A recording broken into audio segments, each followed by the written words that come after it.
This is episode 3 of Silence is Violence: Stories of Financial Education. As I mentioned in the last episode, I'm a visiting scholar at NEFI, and in this episode, we are bringing you into the research fold. You get to be a fly on the wall, as I, along with 2 good friends and fellow researchers, discuss my research on the financial trauma experienced by Black women in the city of St. Paul, Minnesota. We explore how financial education and addressing financial trauma can help address wealth inequality, drawing on existing research and the lived experiences of the Black women from St. Paul who participated in the study. In this episode, I am joined by the wonderful Dr. Josh Caraballo and Dr. Michael Dedmon. Josh is the Managing Director of Research at NEFI, and Michael is the Research Director at NEFI. Together, we will discuss the delicate balance between acknowledging financial trauma and pushing for wealth justice, drawing on research and personal stories to highlight ways forward.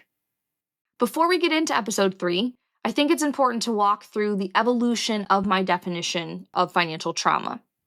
My earliest conceptual definition of financial trauma from 2020 is the response to the cumulative harming of a person's wealth-building capability caused by events, actions, policies, and cultural messages that inequitably reinforce a person's socioeconomic condition or positioning.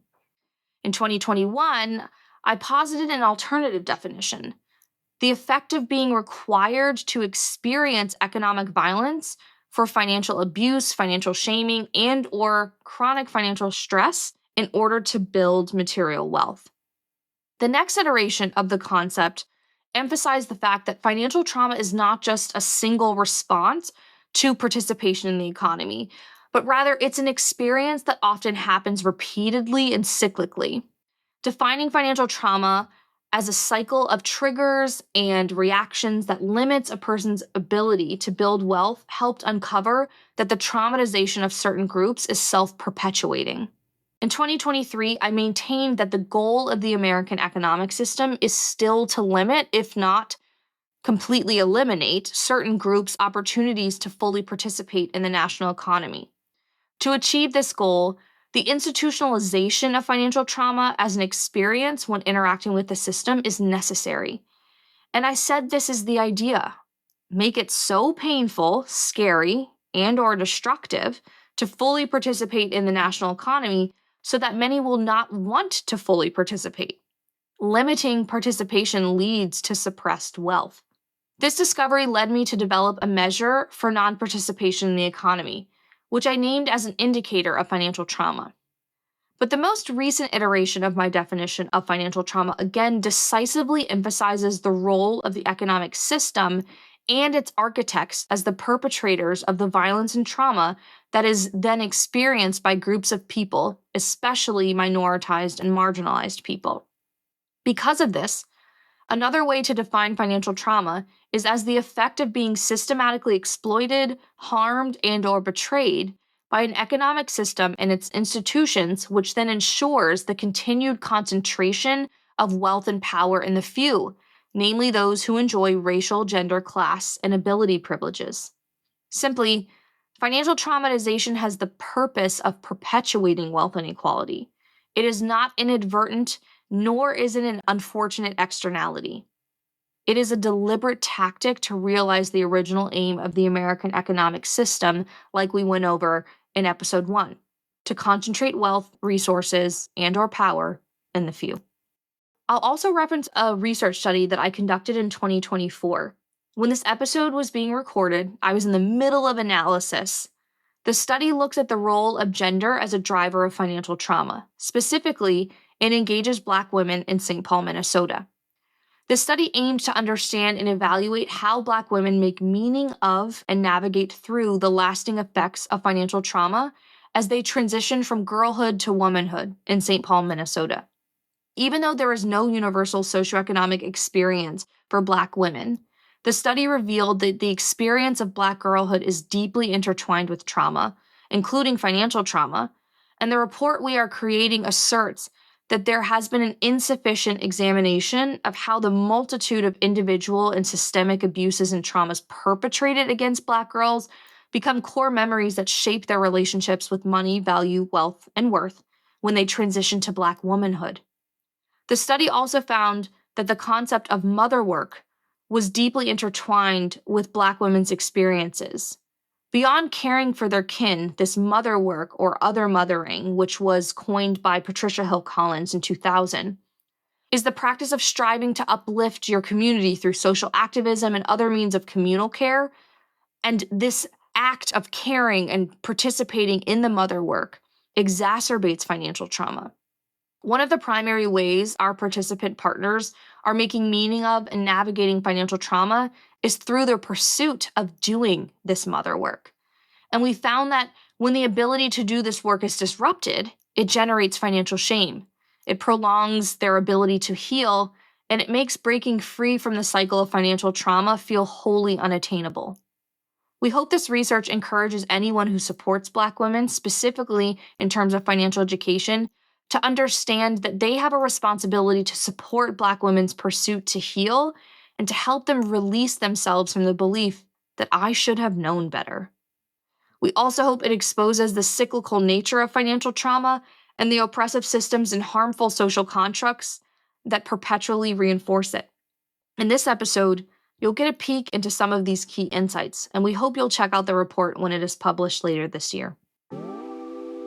We definitely get more academic in this episode, so feel free to pause, rewind, reach out if you have any questions on what we discuss and what we dig into.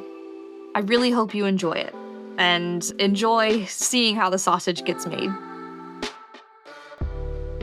The gang is all back together, as it were, and I'm really excited to have this conversation. We kind of get to sit in our own nerdiness to really break down some of the major themes that we've been grappling with, really over the last year. Throughout the last couple of episodes, we've really been exploring the history of financial education, kind of some of its oppressive origins and how that is entangled up in this kind of web of, yes, financial education is important and necessary, and at the same time, there are reasons why we feel as though we need to push it in a direction to make sure that it's no longer doing harm and maximizing impact and doing the most good. And so I thought that that particular tentacle and thread throughout the series is particularly exciting and interesting in the work that we've been doing over the last year as it pertains to our study of Black women's financial trauma in St. Paul. And so I am totally pleased to invite Josh and Michael into this space. And so I'd love for you all to introduce yourself to our audience. And Josh, you can start. Well, thank you so much. Really a pleasure to be a part of this discussion. My name is Joshua Caraballo. I am the Managing Director of Research at NIFI, and my background is in industrial organizational psychology. And Michael. Hi, I'm J. Michael Dedmon. I'm the Research Director at NIFI. I've been here for about 18 months, and I came to NIFI with a background at a financial coaching organization. That's sort of where I started in this field of financial education, financial well-being. I'm a political scientist by training, finishing a PhD in political science at Syracuse University, where I focus on political economy, financial well-being, economic well-being, and things related to that, and have so loved working on this project with you, Chloe, and I'm excited to just let the juices flow in this conversation as we kind of wrap up in a lot of ways what's been a really fulfilling project, I know, for NIFI. Yes. So in summary, we are in our best land of nerdiness, where we kind of get to bring these really interesting perspectives to our work together. So again, our audience knows that I consider myself a traumographer, this, made up term of what I do to map the geographic spread of financial trauma. So to bring in the lens of Michael, your kind of political economy, political science background, and Josh, your psychology brain, I think is going to create this really interesting conversation for us, which, we always say we'd love for people to be flies on the wall. And so this is the opportunity to do so. Before we dive into the actual data that we've been chewing on, how would you ultimately define financial education? Where do you feel it's been? Where do you feel it's going? And why do you feel as though this is something that is necessary to dedicate your work to? It's a really rich question. And what's interesting is that Josh and I, both come from different backgrounds. we approach this sort of from different perspectives. And I think that's been a really fulfilling part, I think, of this project, is that the three of us are sort of coming from like distinct, but obviously really related sort of approaches. Coming from a political science and a political economy background, my research specifically focuses on the politics of economic crisis, asking questions of who is it that suffers the most when especially advanced economies, complicated and dynamic economies like the US economy, run into crisis. Who really suffers in those moments of crisis? What are the tools that the state in particular, but also civil society, nonprofits, NGOs, community organizations, what are the tools that they use to try to cushion the blow of economic crisis on households and individuals? And how do those work? And also particularly asking, like, how do they not work? How are people left out of those different elements of the social safety net? How does that interact with racial and gender inequality, the sort of history and legacy of systemic inequality in the United States in particular? And then also asking questions like, what's the ultimate outcome of those crises, especially when communities are left behind or not really protected or supported in those moments of crisis? I asked that question politically in my own sort of research, but in my work at NEFI, I really think a lot about the really dynamic nature of financial and economic well-being. How does that really look at the individual level and at the household level? The things that people feel are important to them beyond just their objective financial and economic circumstances. Their sense of dignity, their sense of psychological and emotional well-being as well. And so what really kind of drew me both into this field, but also to the work at NEFI, is to really think about how the actually existing set of social and community services that are out there, how do they respond, right, at the actual metro community neighborhood level? And in a lot of communities in the US, the sort of financial education, financial security, asset building field plays a really important frontline role in that. It's a really interdisciplinary field that we're in, and there's a lot of social workers and educators that have taken up sort of the burden or tried to take up the burden of being a frontline response, especially in moments of crisis. And I'm really interested in thinking about how the financial education or the asset building and financial security field in general has dealt with, essentially by default, becoming the sort of first responders in many ways to those problems, but also like the ways in which that really does not work very well, right? There's a lot of reasons why we wouldn't want to set up a system like that from first principles. And that, I think, then implicates our research about how is financial education one potential solution to some of these issues that people face, but where are the gaps? How does it continue to fall short? And how can organizations like NEFI play a role in trying to address some of those persistent shortcomings? So that's really kind of where I'm coming from and what I'm bringing to the table, I guess, in terms of my perspective. Yes, thank you. And Josh, what are your thoughts? Financial education, how that situates itself in the work and the perspective that you bring. Yes, absolutely.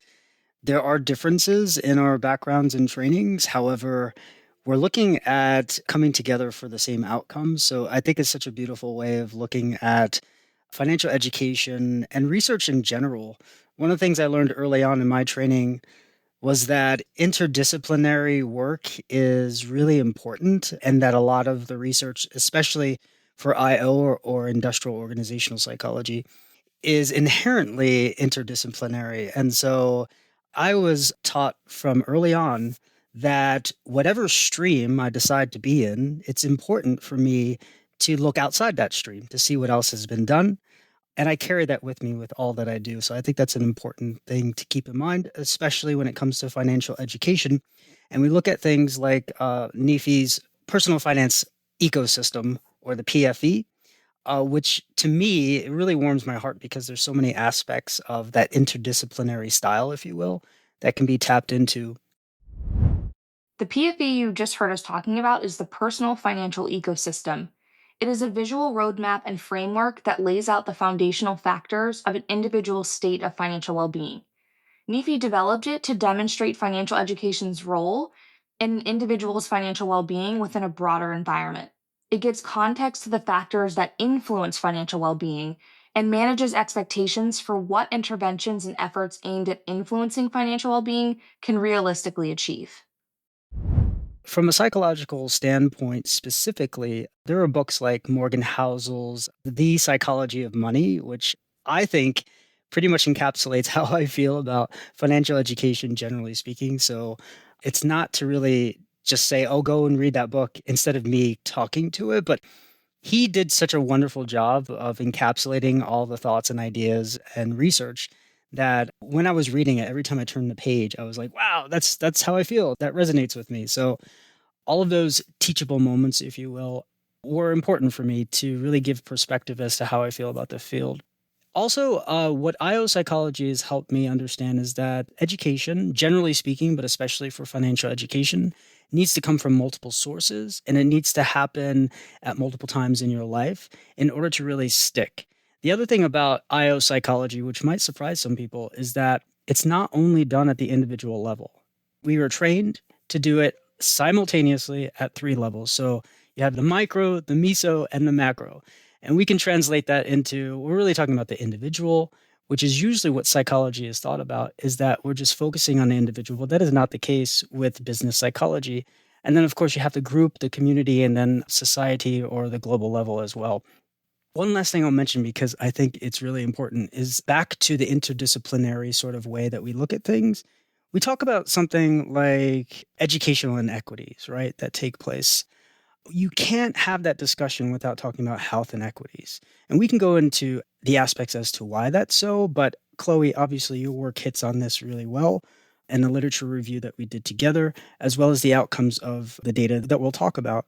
And you can't talk about health inequities without talking about environmental and economic justice, right? So it's like, how do we take all the things that we do know about low income, poverty, low resource places, spaces, greater health disparities, historical racism and oppression, and lump that all together to help us better understand how we can create effective financial education that it really makes a difference in people's lives, understanding at the end of the day that it is not a panacea that will wipe away all the troubles that people or issues that people face.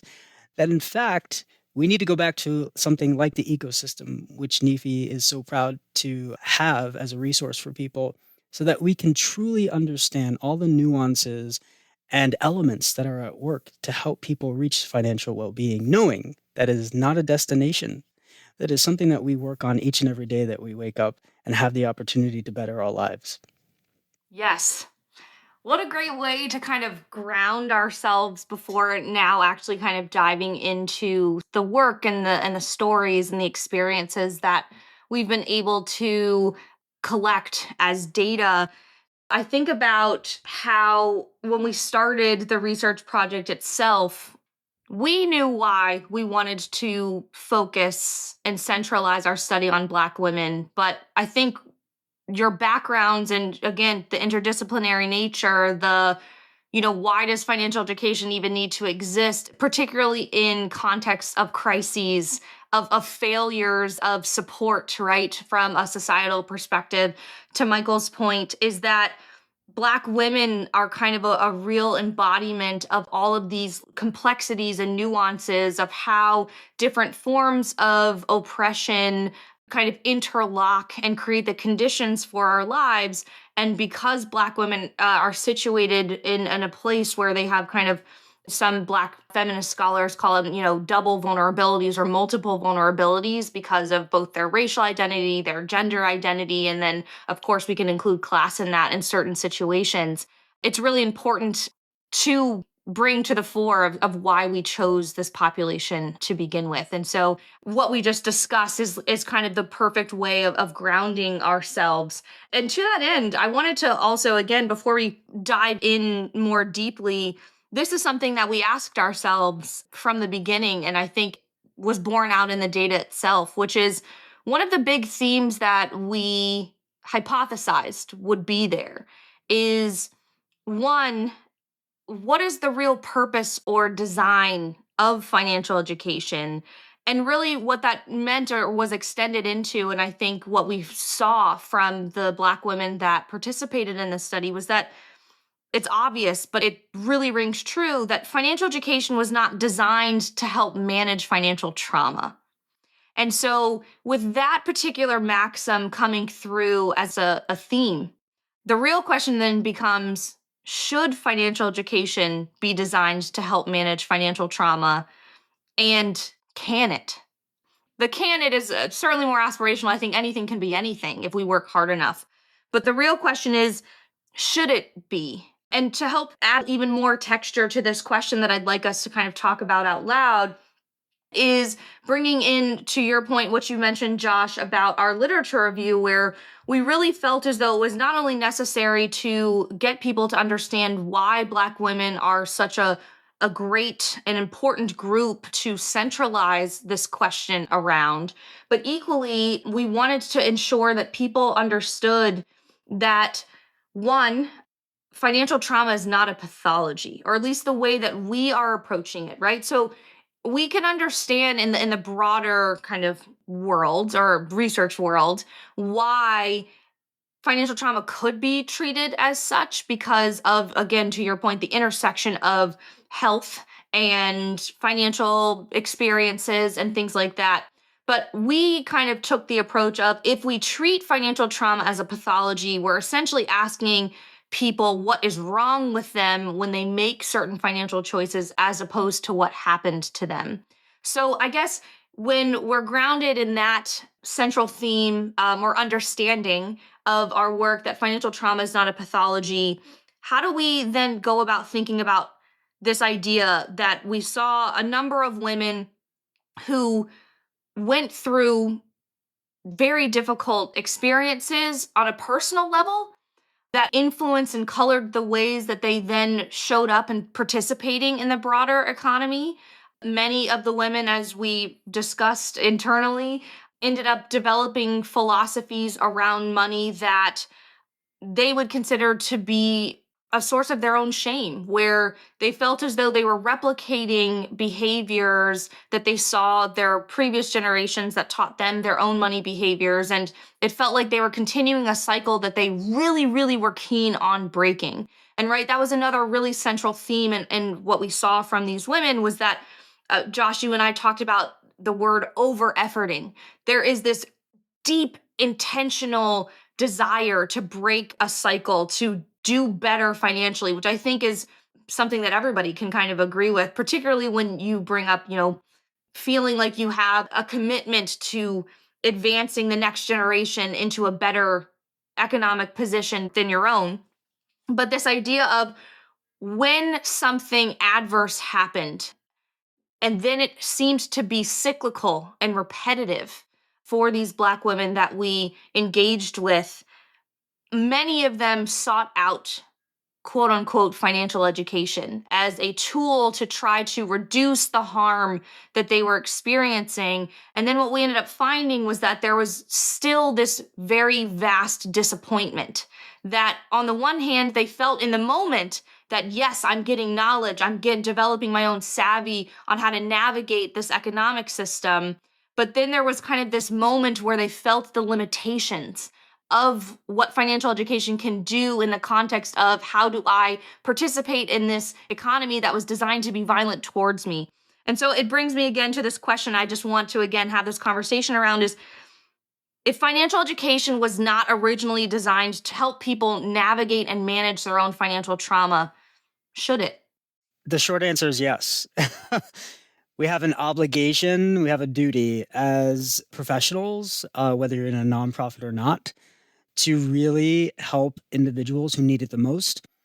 I personally identify under the LGBTQ umbrella, and so I constantly think about what's going on. Not that, we are the only individuals or group or community that are going through atrocities in our life, but I like to compare it because out of the entire acronym, the trans part, or transgender individuals, or non-gender conforming individuals, are the ones who have the most sort of oppression that takes place. That's not to take away from anyone else that's under that umbrella, but this becomes really important when we're looking at our resources and our strategies of who we want to help and uplift first, knowing, because the research is very clear about this, that when you concentrate on that, it doesn't just help them, it helps everyone else. And so there is a good reason for the focus.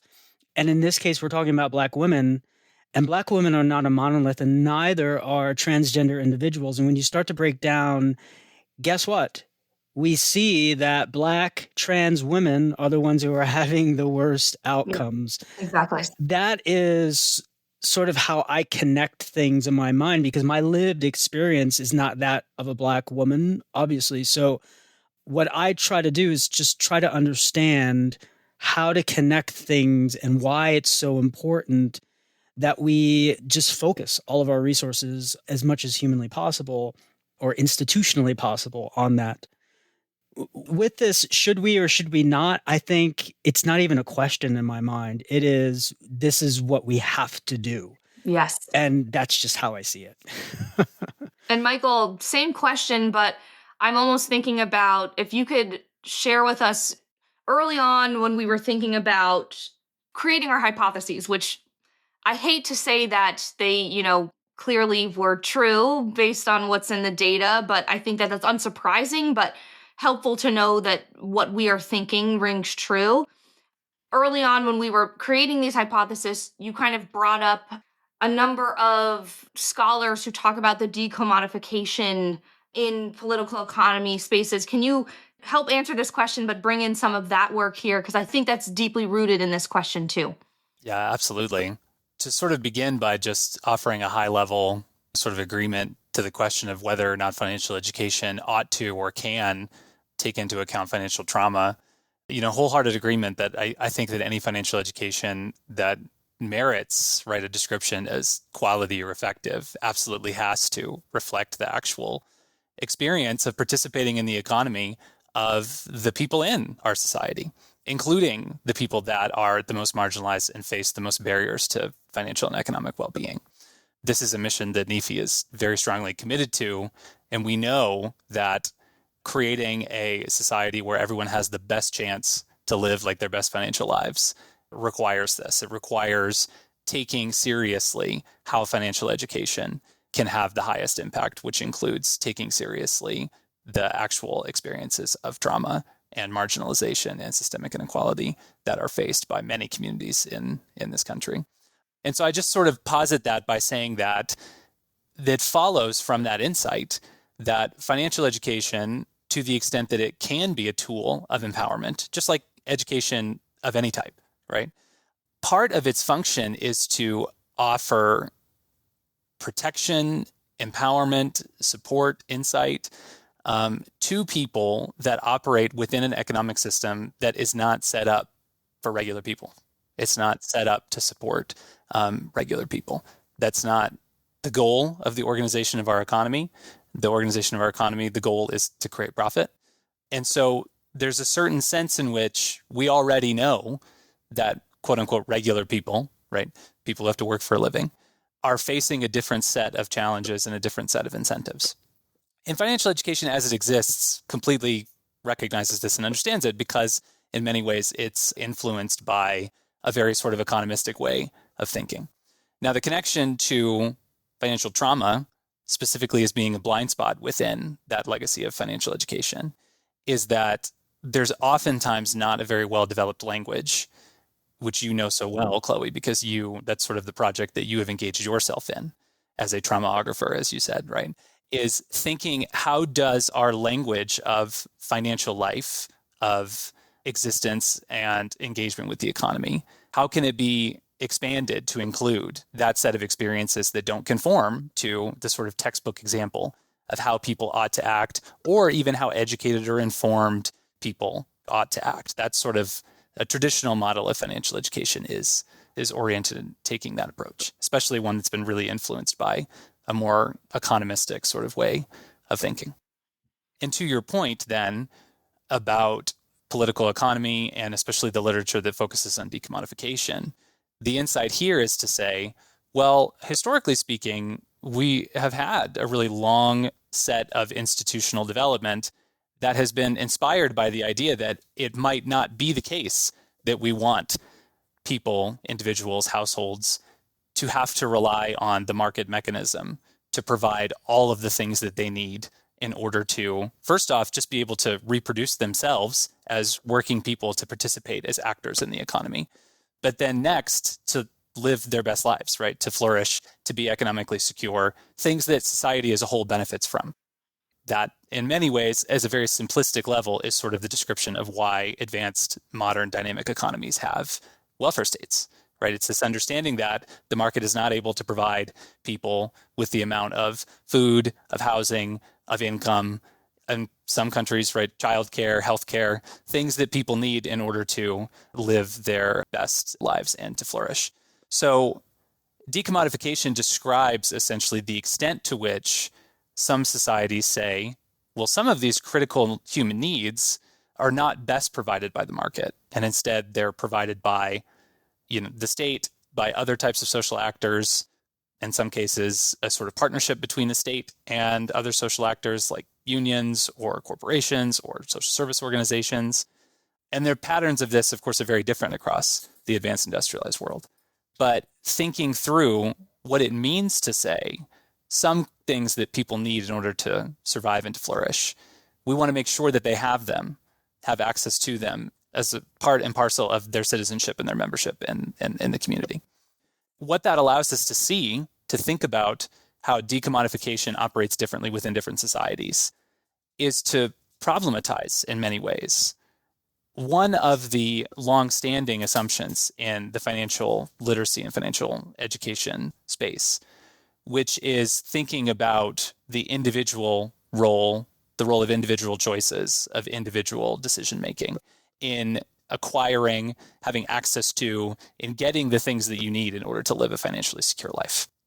And what I mean by that is that, it's not giving us an easy answer about what that ought to look like in any given society. But what it does show is that in our country, in the United States, we have a particular image of what a financially secure or a quote unquote financially responsible person looks like. What does that person's finances, what does that person's financial situation entail? And then we think about the choices that they might need to make or the behaviors that they might need to engage in that can help them maximize their opportunity of getting that. What thinking about the way that other institutions in society interact with those choices and interact with people's individual opportunity to get that financial security is a way for us to open up this conversation about how specifically traumatic, long-standing negative experiences with the economy, with financial institutions, at the individual household, at the community level, fundamentally break, really, like the relationship between people's individual choices and their individual behaviors and their ability to get that financial security. And that's why we have to take seriously the influence of those traumatic experiences. Do I believe that financial education can appropriately sort of address that? One thing I definitely believe is that I definitely believe that education has a lot of capacity and power to improve people's lives. And I do believe that that includes financial education. If we think about this, again, as a tool of empowering people to move through and engage with an economy that was not set up for them, with them in mind, I think that there's a lot of space for financial education if it takes seriously that not everybody is coming into the economy with the same background and the same experiences, the same capacity to make a certain set of choices because of their own personal experiences. It has a lot of work to do in order to get there, but it absolutely can and it should. But, and Josh, I know will agree with me on this, this is still a multifaceted approach, right? And we can't put all of the burden on educators, either in the classroom or social service organizations, at people's jobs, to take on the burden of trying to, as you had said, Chloe, not address some sort of fundamental problem that people have by having traumatic experiences, but helping empower, guide, and in some cases, right, you think about mental health professionals or other health professionals, in some cases to provide healing, right, for people to be able to talk through, to diagnose, to address and name the trauma that they've experienced. And that sort of symbiotic relationship between the education piece of it and all of the other issues that are necessary, that also has to be taken into account. And then the last thing, really, I'll just say there, and this is why the personal finance ecosystem is such a useful tool and why, we're really thinking about in the next, years to come about how we can continue to expand that tool, is that this also has to include thinking about the role of structural policy choices and institutions that are kind of fundamentally outside of the conversation about how education can empower somebody at an individual level.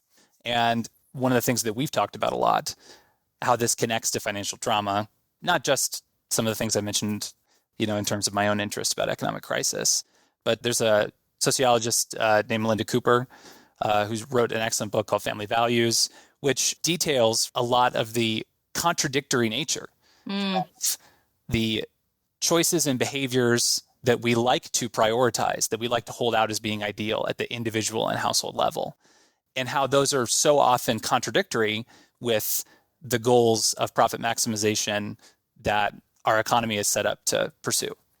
And how do individual people navigate those contradictions? To put not too fine a point on it, plenty of people in this space, you talk to anybody who works with real people, knows that those contradictions are how people experience their financial lives always.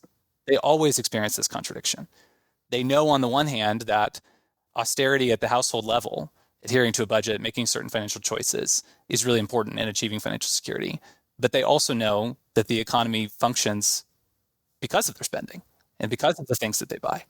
And they see the impact of that in their own community, especially when there's an economic crisis. They know that, oh no, this is bad that people aren't spending and buying things. Mm-hmm. Navigating through those contradictions, I do think there's a role for financial education in helping people be prepared to think about existing in a society that puts those contradictory pressures on them.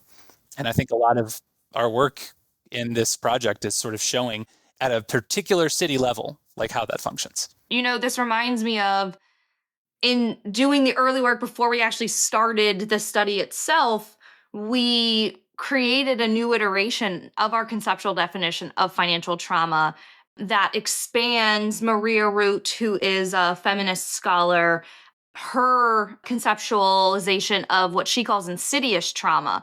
And it's a form of trauma that people experience because of the intrinsic characteristics to their identity. So because Chloe McKenzie, I am a Black woman, I am going to experience the world a lot differently than you two per se, but the trauma that I experience is because of the characteristics intrinsic to my identity. And we do think that that is an important thing that needs to show up in our understandings of financial trauma, one, but certainly even more so needs to show up in how that's reflected back in financial education. And so we had this conversation that blew my mind. I'm a mom, a mom to three. Motherhood, Black motherhood specifically, was a huge theme in our work.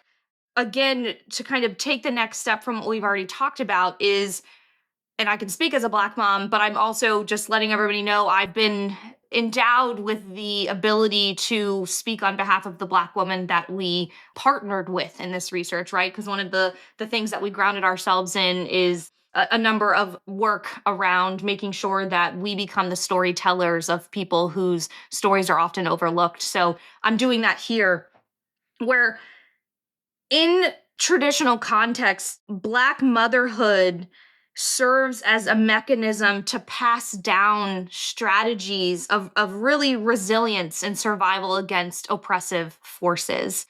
And that was so central to pretty much every single Black woman's socioeconomic experiences that we were able to engage with in this study. Not every single participant was a Black mother. However, overwhelmingly they were. But we also know that mothering and mother work is something that does not necessitate you birthing a child.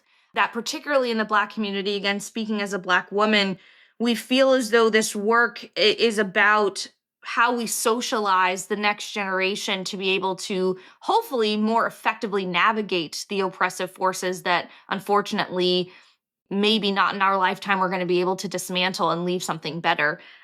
And the reason why I bring this up alongside the insidious trauma is, again, Josh, you and I came up with the idea that we're seeing so much, not just effort, but over-efforting to try to outwork the system, outsmart the system, that it oftentimes leads to this intense exhaustion which then leads to another iteration of our financial trauma definition around non-participation, right? Just choosing to almost completely remove yourself as much as you can from having to participate in the economy because the experience is so traumatic. We keep talking about over-efforting. This was something that I feel like I had to name over time because I just saw it so much that on the one hand, I looked at non-participation as one of the indicators of financial trauma. But what would it look like to explore the fact that when I saw in the data people were over-participating, what does that even mean? In 1983, a group of researchers coined the phrase and developed the theory on John Henryism. It is defined as an individual's self-perception that he can meet the demands of his environment through hard work and determination. John Henry is the central figure in a Black American folk ballad that describes Henry's competition with the steam drill, in which he cleared more rock than the machine did. And after completing this task, he died almost instantly with his hammer in his hand, as the song goes, because his heart exploded from such hard work. Especially in the Black community, but also among many others, John Henry remains an important figure. He is a symbol of the all too familiar consequences of facing subjugation and trying to overcome it in a white supremacist, pull yourself up by your bootstraps, individualistic meritocracy mentality. The team of researchers also found how the misguided perception core to John Henryism is associated with serious health impacts, such as higher levels of blood pressure and overactive nervous systems. And so, in the context of financial trauma and the work that I've been doing, I decided to actually use this conceptualization in the context of financial trauma and created the concept of financial John Henryism. I define that as the behavior of trying to outwork the economic system by practicing hypervigilance or overparticipation, like monitoring one's bank account or feeling the need to participate more frequently than you otherwise would in financial interactions in order to secure, restore, and or maintain financial security, or more importantly, material safety. And this over-efforting, again, in the Black women's perspective, seems to rub up against another oftentimes trope, but sometimes like real identity for Black women, which is that we save everything. We were meant to save democracy. We're supposed to save our children, which is a huge thread and theme that has been embedded in our bodies since slavery, right? Like our children were stripped from us, but we still had to protect the next generation. And so I think what we're seeing where financial education showed up for these Black women, there was an excitement initially to say, now I'm going to have the skills to then pass down right to the next generation as a strategy of survival and hopefully a strategy to more successfully navigate the economic system that was not designed for us. But again, there was this wall almost that many of the women felt as though they said that they hit. And so I think what was really interesting is a little teaser to the audience to, make sure you engage with our research when it comes out in early 2025. But I felt as though that really when we aggregate all of the narratives and the stories and the insights and the gleanings from the women that we engaged with and partnered with in this work, this is really a story about becoming a Black woman financially. What does it actually mean to be a Black woman in a socioeconomic context in America? There are many different scholars, but we certainly relied on Amber Tucker to kind of help us think about that there are just different moments and different, what she calls embodied processes of becoming. And one thing that we do think is fundamentally missing in financial education is the infusion of understanding that there are processes and chronologies or stories or whatever you want to call them that are embodied in our socioeconomic experiences that help us become something in the socioeconomic context. So Josh, thinking about the expertise you bring to this, and we talked about origin stories and all of these things. Can you talk a little bit more about that? Absolutely. In terms of how we identify, I think that's one of the aspects that I love to touch upon. There's been a lot of work as to how you identify with something. There are mainstays in our life, such as identifying as a Black woman is pretty much not going to change over the course of your life. But there are other aspects, and motherhood would be another example of that. But there are other aspects of identity that can change or actually change its focus. So you could identify as an example as a runner, but when the day comes, perhaps that you can't run anymore, to use this analogy, you are faced with this sort of loss of part of your identity, which could actually be very detrimental to your mental health. So you're squared away with a decision to make, such as using something like a tool like the 5 whys is very helpful because you get to the underlying mechanism as to what is actually operating and motivating you to want to pursue something like running. And you could apply this to anything in your financial life as well. The way that that works is that you analyze it, look at the underlying sort of mechanism, and then change your identity to be something along the lines of, like, I just want to be a healthier person. In the case of finances, it could be, well, I don't need to save everything and everyone in the world. What is underlying that mechanism? What is motivating me? And how can I figure out and forge different ways to do the same thing that's underlying that, but in ways that are not going to take away from my mental health and my ability to flourish, whether that be financially or otherwise, because we know all of it is intertwined and all of it is connected.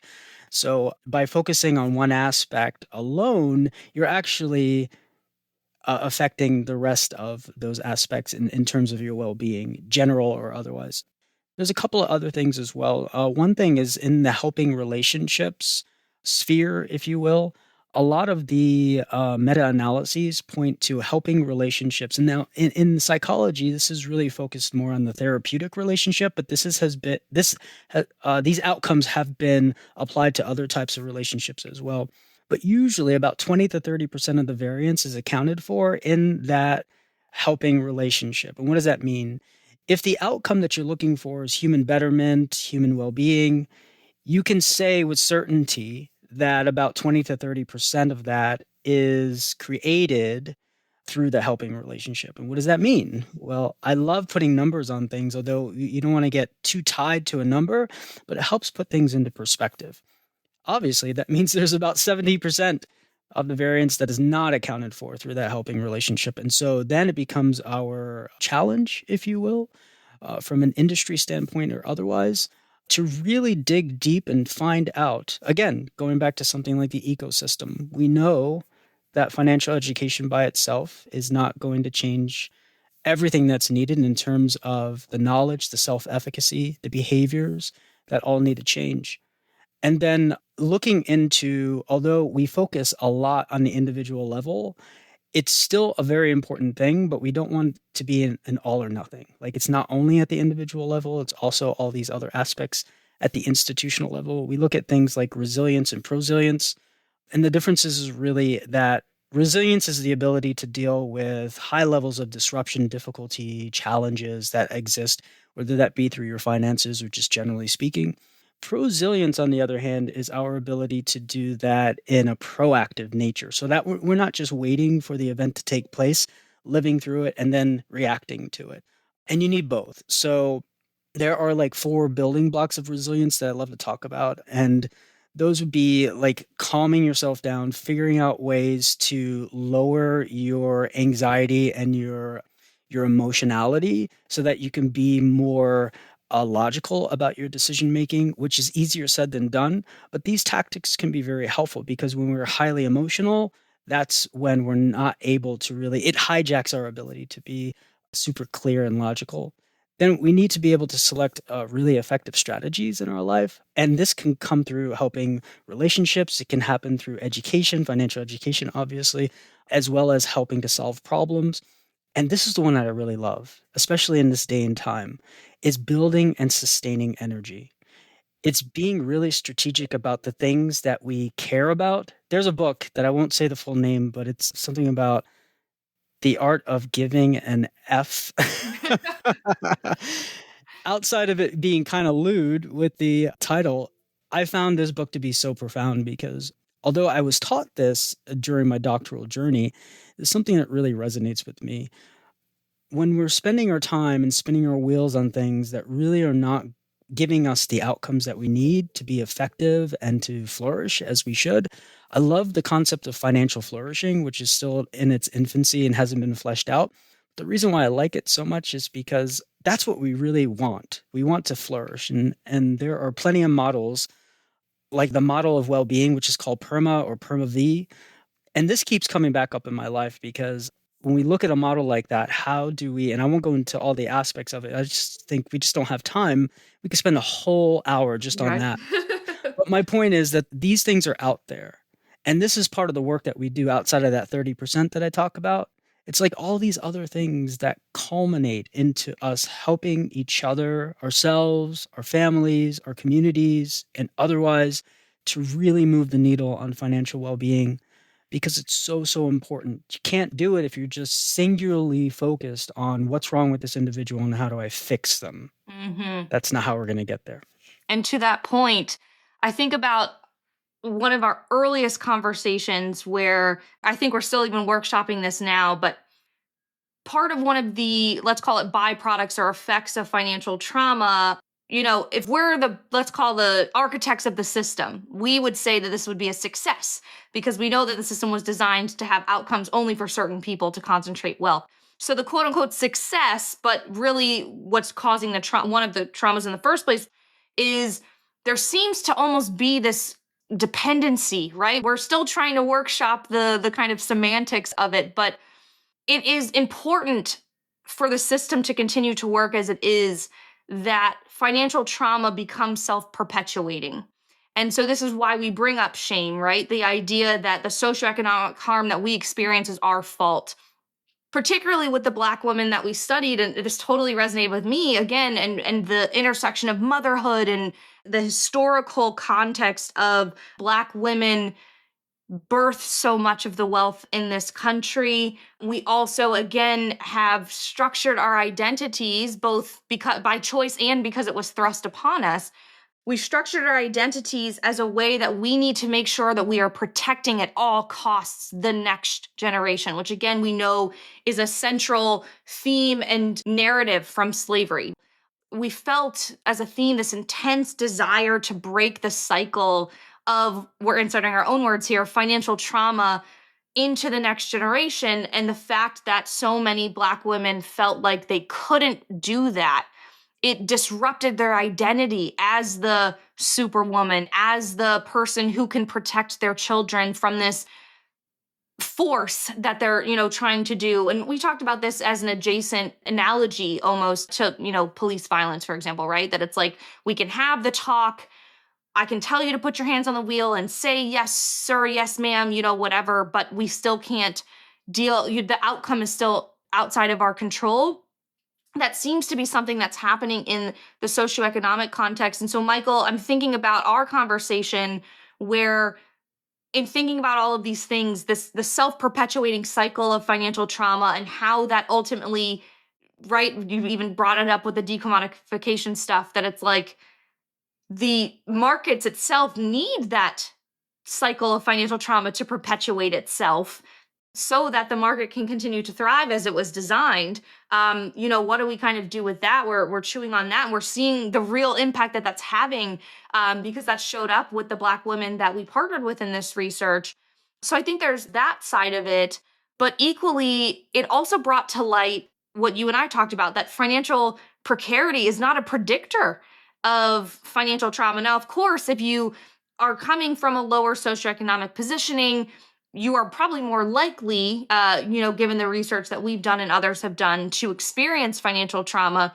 But that doesn't necessarily mean that you're going to meet some income or wealth threshold and you're going to be completely immune from the experience of financial trauma. That's also, as we know, not how trauma works. Like, you can be out of the actual violent event and it's still, and years later, right? And you can still feel as though it's happening to you there as well. So I think that connects the dots there. But Michael, can we kind of talk about that? This idea of the self-perpetuating cycle and how much that was the awareness that the Black women in our study had about that, but again, feeling though it was so damaging and disruptive to their own well-being because, to your point, Josh, it was disruptive to how they identified. as what their role was, and their wanting to be successful in their commitment to protecting their children, the next generation. Talk out loud about me with that, Michael and Josh, of course. Yeah, I have two primary thoughts that I really want to kind of get out there. And the first of them is the ways in which the self-perpetuating nature of this trauma is so deeply connected to either intentional or unintentional, the ways that people then reproduce their own negative experiences by the ways that they have to move through, the ways they feel they have to Yes. move through the world economically and financially. And I think that you bring up this point that's so key, is that obviously we know that financial precarity, like more precarious objective financial circumstances, are a big predictor of that, but it's not the only one.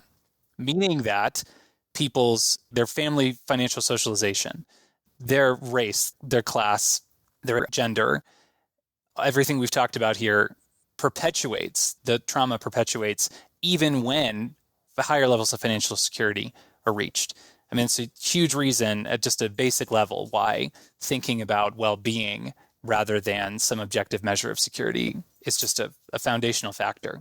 But I want to think about how the felt need to continue to make those positive decisions for fear, right, that they will experience, particularly Black women, but any community that is marginalized will experience the consequences of a negative choice in a greater way than other people.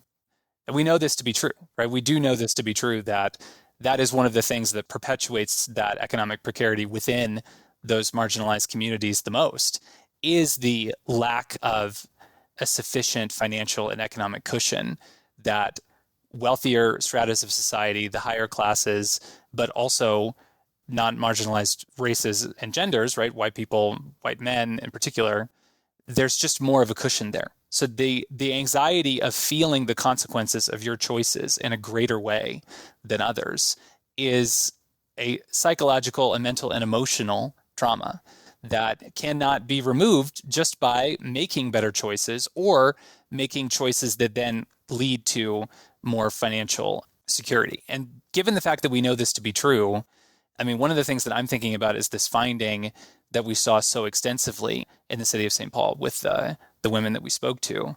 And you had mentioned this earlier, Chloe, about this overaction, this feeling that there is some amount of activity that I can do that will provide a protection for myself and my family. And if I just can do that, right? And we called out specifically the astronomical amount of time that people reported monitoring their financial situation. Yes. And then combined with what people are telling us about why they do that, feeling this anxiety of, I need to make sure that everything is there the way that it's supposed to be. So just as we went over the idea of financial John Henryism, what I was seeing in some of the data was that a number of Black women were spending so much time monitoring their bank accounts, sometimes to the tune of more than 30 hours per week. And again, even if that's not even true, at first, of course, I thought maybe I wrote a bad question, but it ended up being statistically significant. The idea that I thought about was perhaps even if this wasn't actually true, that they were spending more than 30 hours a week monitoring their bank accounts, the fact that they perceived that they were spending so much time monitoring their bank accounts is a huge indicator of financial trauma at play as well. That I'm getting paid the way I'm supposed to be, that the debits and the payments for my bills and my other expenses are coming out the way that they need, that I'm not missing something, right? And this is so connected to what you were saying, Chloe, about that feeling of that burden of responsibility of saving, right, my own situation, saving my family's situation. And there's a way in which you can think about that as being a really powerful expression of self-efficacy, taking quote unquote, responsibility, the type of thing that we tend to prize, right, in our society. But this makes me think of, a really great sort of strain of research by Elizabeth Cohen, a political scientist at Boston University, and a book that she wrote called The Political Value of Time. She was writing specifically in that research agenda on immigration and citizenship. I think that in many ways, sort of the insights or the framework that she offers is really relevant in an economic sense as well, which is just essentially that our society and the institutions that structure our society value some people's time over others, right? You think about in the United States, and we discussed this, of course, in the city of St. Paul as well, people in America in general, unless you live in one of the 3 or 4 major cities in America that have really functioning public transportation, even then, it's not really always functioning. Being in a situation where you have to take the bus means that your time is being used in a fundamentally different way from someone else that either maybe has the opportunity or the financial security to afford driving a car, paying for the insurance, paying for the gas, etc. And in the same way, one of the things that we know to be true is that people that have the ability, the opportunity, the financial security to engage with the formal financial system that have bank accounts, that don't have to spend a lot of time waiting in line, cashing a check at a check casher, that don't have to spend a lot of mental and cognitive energy dealing with the interest rate payments on a payday loan, trying to figure out how that functions and fits into their finances, or paying off a lot of installment loans if they need to lease their furniture or appliances, these other types of things that we know that people that are in precarious financial circumstances are more likely to have to rely on. That's time, right? That's time and that's energy that they have to expend on managing their financial situation that someone that's better off doesn't have to. And so we need to think about like the relationship between people's individual sense that they're in control of their circumstances and they want to try to manage that for themselves and their families with a set of institutions that are always trying to claim more and more of their time and more of their cognitive energy, especially related to finances, and how that can't help but perpetuate this cycle, right, of feeling like you're not doing enough, even when in fact you're actually doing quite a bit more than another person similarly situated that doesn't face the financial challenges and the financial barriers that you do. So that's sort of one thought. And then as to sort of end on more of a positive and empowering note and to bring this back to financial education. I mean, one of the possible visions of financial education is to think about it as creating a vision of people as financial citizens, right? What it means to create an understanding of financial citizenship, where financial education can play a really important role in building a foundation for people to advocate for themselves and for their communities for the value of their time, right? The value of their emotional and cognitive energy, the financial security of their families. And I think this is a really powerful vision of financial education that there's more space and more room to continue to advocate for that. Of course, financial education has this connection to improve people's behavior, improve people's choices that then can lead to greater financial security. But there's also a sense in which, and this is not just for the most marginalized in our society either. I mean, I think that you raised the point about the movement for Black lives. And one of the things that we saw in the incredibly powerful demonstration of solidarity in 2020 is that the movement for Black lives then included non-Black people. Right. That's what made those protests in the summer of 2020 so powerful and compelling.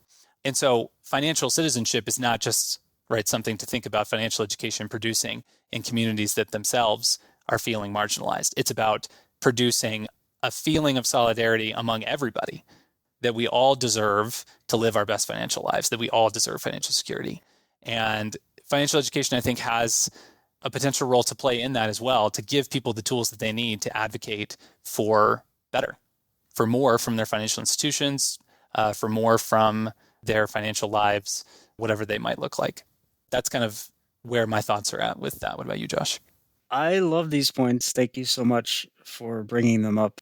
We recently at NEFI went to the AFCPE annual conference, which is the Association for Financial Counseling and Planning Education.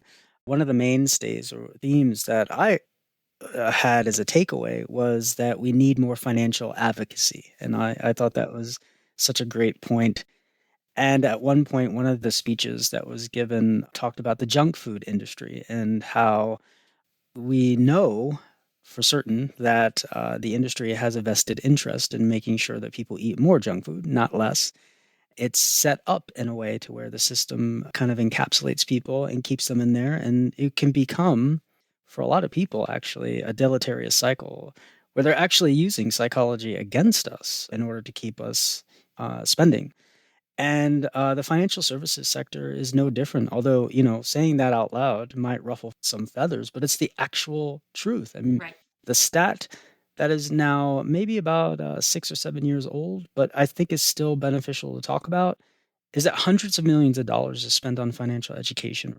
Sounds like a lot of money until you compare it to the billions of dollars that is spent for marketing to keep us spending. And so By understanding that, yeah, it could be a little daunting just to think about it, but it's also helpful. So once you get past processing the negative emotions that are associated with that, then it becomes okay, so what can I do about this now that I know?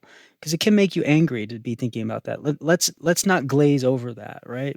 Once we process that anger, and it could take a while, then we need to figure out strategies that are going to really help us because we're up against the machine.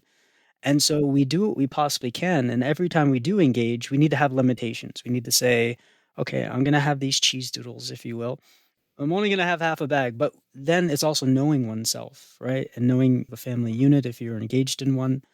Is it really truly something that can happen? Can you really stop at half the bag? I know there are people who are prone to certain diseases that perhaps might have an issue with only eating half the bag. And so then that becomes more of a determination to withdraw altogether.